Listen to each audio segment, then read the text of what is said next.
Hello student, ঠিক গতদিন যেখানে আমরা শেষ করেছিলাম আজ ঠিক সেখান থেকে আমরা শুরু করছি। দেখো, তো সেখানে বলেছিলাম, দেখো যতদূর মনে আছে, সেক বা কোসেকের ক্ষেত্রে পাওয়ারটা যদি কিনা যুগ্ম পাওয়ার হয় তখন একটা অঙ্ক কীভাবে সলভ করতে হয় আমরা দেখেছিলাম। আজ আমরা দেখব পাওয়ারটা যদি অযুগ্ম হয়, অর্থাৎ সেক কিউ এক্স বা সেক টু দি পাওয়ার 5x বা সেক two the power 7x dx, অঙ্কটা যেভাবে আমরা সলভ করব cosec cube x, cosec to the power 5x, cosec to the power 7x ঠিক একইভাবে কিন্তু নামবে। তো ছোট্ট উদাহরণ দিই, সম্ভবত তোমাদের এক্সাম্পলে কোসেক টু দি পাওয়ার 5xটা করে দেওয়া আছে। আমি তোমাদের এখানে সেক কিউ এক্স থাকলে তার ইন্ডিকেশন কীভাবে করতে হবে দেখো, সম্পূর্ণ অন্য টেকনিকে করব, একটু মন দিয়ে ভালো করে দেখতে থাকো। তো লক্ষ্য করো, সেক কিউ এক্স এটা কিন্তু আমরা বাইপার্টস করব। দেখো তোমাদের লিয়েটের ক্ষেত্রে যে বলেছিলাম কিছু অঙ্ক নাও খাটতে পারে, পর্যবেক্ষণের সাহায্যে করতে হয়, সেটা কিন্তু এখানে সম্পূর্ণভাবে সত্য, সেটা প্রুফ হবে। দেখো, সেক কিউ এক্স তাকে লিখে নিলাম sec square x into sec x. তো লক্ষ্য করো, সেক কিউ এক্সকে লিখে নিলাম sec square x into sec x. এবার আমরা কী করবো, বাইপার্টস করব। তো দেখো, বাইপার্টস মিন্স আংশিক সমাকলন। তোমরা সবাই জানো ট্যান এক্সের ডিফারেন্সিয়েশন করলে সেক স্কোয়ার এক্স হয়। ইন্টিগ্রেশনটা ঠিক ডিফারেন্সিয়েশনের উল্টো প্রক্রিয়া, অর্থাৎ সেক স্কোয়ার এক্সকে যদি আমরা এক্সের সাপেক্ষে ইন্টিগ্রেশন করি তাহলে নিশ্চয়ই ট্যান এক্স হবে। তো সেই জন্য দেখো এখানে পর্যবেক্ষণের সাহায্যে বুঝতে হবে কোনটা ফার্স্ট ফাংশন আর কোনটা সেকেন্ড ফাংশন। তো দেখো, আমরা সেক কিউ এক্সকে লিখে নিলাম sec square x into sec x. এবারে আমরা ফার্স্ট ফাংশন এবং সেকেন্ড ফাংশন একেবারেই পর্যবেক্ষণের সাহায্যে কিন্তু চুজ করতে হবে। তো দেখো, আমরা সেক এক্সটাকে অবশ্যই ফার্স্ট ফাংশন নেব। তোমরা দেখেছো নিশ্চয়ই, ফার্স্ট ফাংশনটাকে বাইরে রাখি, সেকেন্ড ফাংশনের ইন্ডিকেশন করি। বাইপার্টসে তোমরা দেখেছো সেকেন্ড ফাংশনের ইন্ডিকেশন করছি, মাইনাস ইন্টিগ্রেশন অফ ফার্স্ট ফাংশনের differentiation d d x of sec x, second ফাংশনের ইন্ডিকেশন, গোটা যে ভ্যালু দেবে তার আবার ইন্ডিকেশন। তো দেখো, সেক স্কোয়ার এক্সের ইন্ডিকেশন করলে কী হবে, tan x. D d x of sec এক্সের ডিফারেন্সিয়েশন করলে কী হয়, sec x tan x. Sec square এক্সের ইন্ডিকেশন করলে কী হবে, ট্যান এক্স।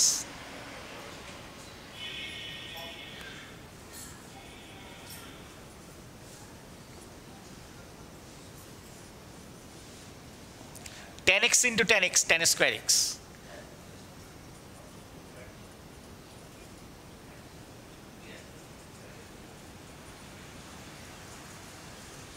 এবার লক্ষ্য করো, এই যে চলে এসছে tan square x,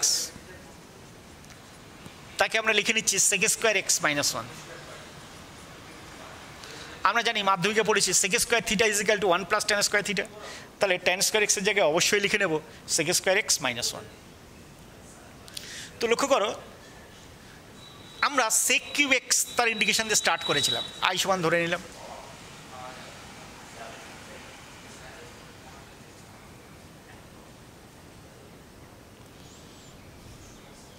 তো লক্ষ্য করো, sec square x into sec x, sec cube x,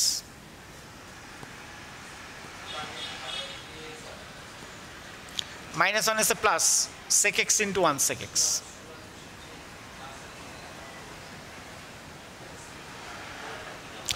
sec cube এক্সটাকে আই ধরেছি মানে দেখো এটা আই হয়ে গেল,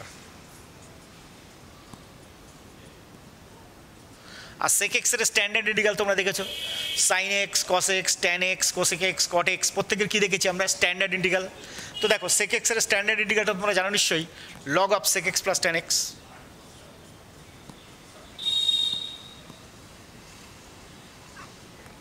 আইটাকে ধরে বাম দিকে আনো, মাইনাস আই বাম দিকে আনলে আই ছিল, তাহলে 2i হয়ে যাবে।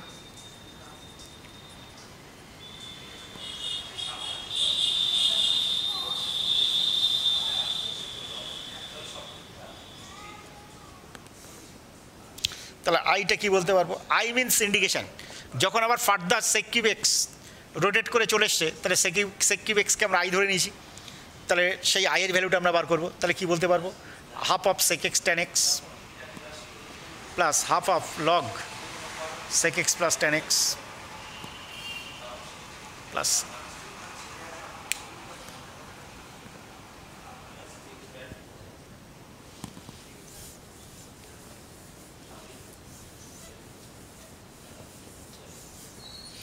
দেখো আরও কিছু ইম্পর্টেন্ট অঙ্ক দেখো, যেমন তোমরা এসএনদের বইয়ের 17 অঙ্কটা দেখো। cos x by cos 2x dx। তো যখনই দেখছো এটা cos 2x আছে, উপরে cos x আছে, তখন cos 2x এর যে সূত্রটা শুধু সাইন দিয়ে সেটা পাতাবে। তার কারণটা হচ্ছে সাইনে ডিফারেন্সিয়েশন করলে কী পাবো? cos x পাবো। সেই জন্য এটাকে লিখে নিলাম 1 - 2 sin square x। এবার sin x 1 z ধরো, sin x এর ডিফারেন্সিয়েশন করলে কী হয়? cos x।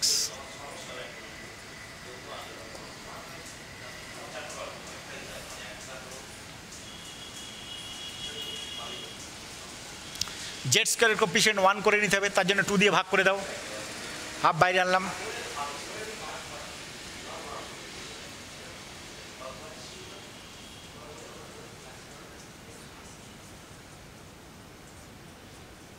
দেখো ডিএক্স বাই কনস্ট্যান্টের স্কোয়ার মাইনাস ভেরিয়েবলের স্কোয়ার, কনস্ট্যান্ট আগে ভেরিয়েবল পরে, স্কোয়ার মাইনাস এক্স স্কোয়ার।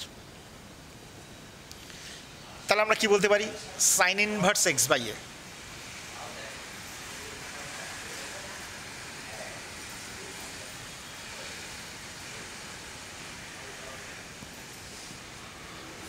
এইবার জেডের ভ্যালুটা সাইন এক্স এটা বসিয়ে দাও।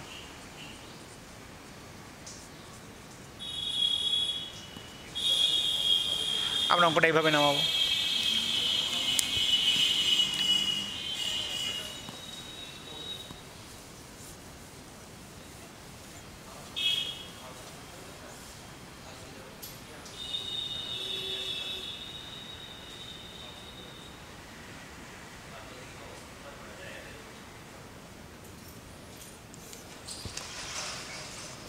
দেখো কোন অঙ্ক যদি দেখতে এরকম হয়, ডিএক্স বাই, বলেছি চ্যাপ্টারটার নাম পার্টিকুলার টাইপ অফ ইন্ডিকেশন, এক একটা অঙ্ক কিন্তু দেখতে এক এক রকমের হবে, সেটা কিন্তু আমাদের মাথায় রাখতে হবে। তো কোন অঙ্ক কীভাবে দেখে চিনবো সেটা কিন্তু বুঝতে হবে। মনে করো দেখতে এরকম হলো, d x by square sine square x plus b square cos square x, মনে করো এরকমভাবে অঙ্কটা থাকলো। তো এই টাইপের অঙ্কগুলোর ক্ষেত্রে আমরা কি করব? লব হরকে কস স্কোয়ার এক্স দিয়ে ভাগ করব, কারণ নিচেরটা দেখবে আসবে ট্যানের একটা এক্সপ্রেশন, উপরে সেক স্কোয়ার এক্স চলে আসবে। এবার আমরা ট্যান এক্স 1 জেড ধরবো। তাহলে কী করবো? লব এবং হরকে কস স্কোয়ার এক্স দিয়ে ভাগ করছি।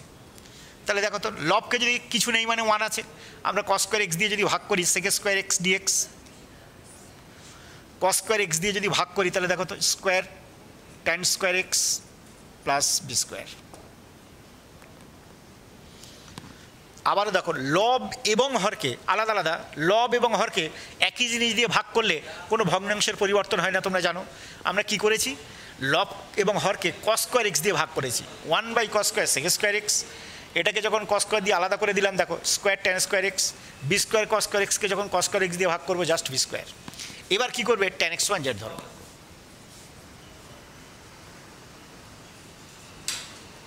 ধরে নিই tan x is equal to z. তো ট্যান এক্সের ডিফারেন্সিয়েশন করলে কী হয়? Sec square x d x is equal to d z. তো সেক স্কোয়ার এক্স ডিএক্স চলে এসছে d z square z square plus b square. তোমরা জানো নিশ্চয়ই লিডিং টার্মের সবটা সবসময় 1 করতে হয়। স্কোয়ারটা কমন নিলাম, কমন নিয়ে বাইরে রাখলাম। তাহলে z square plus b square by square, তাকে লিখতে পারি বি বাই এ তার হোল স্কোয়ার। তোমরা 1 by x square plus square তার স্ট্যান্ডার্ড ফর্ম দেখেছো? কী দেখেছো সেখানে? 1 by a tan inverse x by a, নিশ্চয়ই মনে আছে তোমাদের। তাহলে এটা কী লিখতে পারবো? 1 বাই স্কোয়ার 1 বাই এ, আমাদের এখানে এ মিনস কিন্তু বি বাই এ, তাহলে b by a tan inverse z by b by a plus. তো লক্ষ্য করো স্কোয়ার আর এ ক্যান্সেল হয়ে গেলে 1 by a b, tan inverse এটা উপরে উঠে গেলে এ জেড বাই বি।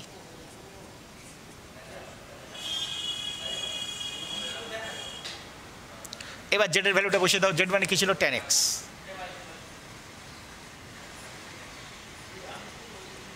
তাহলে a tan x by b plus c, 1 by a b tan inverse ব্র্যাকেটের মধ্যে কি a tan x by B.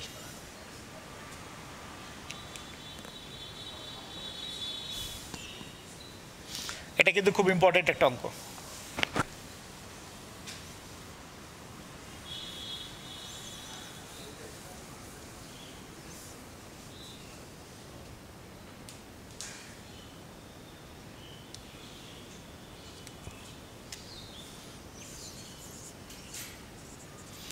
আরেকটা ইম্পর্টেন্ট অঙ্ক দেখো 5 + 4 cos x।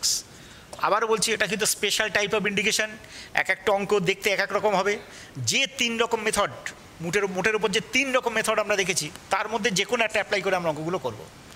তো দেখো এখানে দেখছি dx/5 + 4 cos x। তোমরা দুভাবে এখান থেকে অগ্রসর হতে পারো, দুটোই আমি লিখে দিচ্ছি, তোমাদের যেটা পছন্দ তোমরা সেটা করবে। এটা থেকে লিখতে পারো dx/5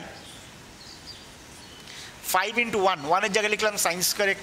যখন এখানে cos x দেখছো এটাকে লিখবে x/2 + cos² x/2।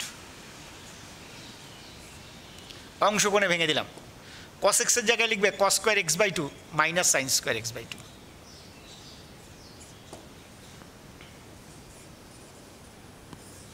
দেখো 5 sin² x/2 ± -4 sin² x/2, তাহলে কি পাচ্ছি sin² x/2। এই আছে লক্ষ্য করো +5 cos² x/2 4 cos² x/2, তাহলে 9 cos² x/2। দেখো একটু আগে যে টাইপের একটা অঙ্ক করলাম সেই অঙ্কে কিন্তু কনভার্টেড হয়ে গেল। এবার কি করব আমরা, লব হরকে cos² x/2 দিয়ে ভাগ করব। উদ্দেশ্য হচ্ছে উপরে sec², নিচে tan x এর এক্সপ্রেশন নিয়ে আসা। তাহলে cos² x/2 দিয়ে যখনই ভাগ করবো এটা sec² x/2, cos² x/2 দিয়ে যখন ভাগ করবো sin²/cos² tan² x/2, এটাকে যখন cos² x/2 দিয়ে ভাগ করবো জাস্ট 9।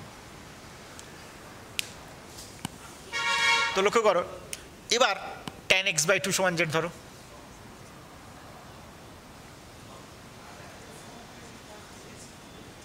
এটা z ধরে নিচ্ছে। তাহলে tan এর ডিফারেন্সিয়েশন করলে কি হবে sec² x/2, x/2 দিয়ে আবার চেন রুলের জন্য x/2 এর ডিফারেন্সিয়েশন, x/2 এর জন্য একটা হাফ আসবে, dx = dz। তাহলে আমরা কি বলতে পারবো, এখানে তো অনলি sec² x/2, তাহলে sec² x/2 dx = বলতে পারবো 2dz।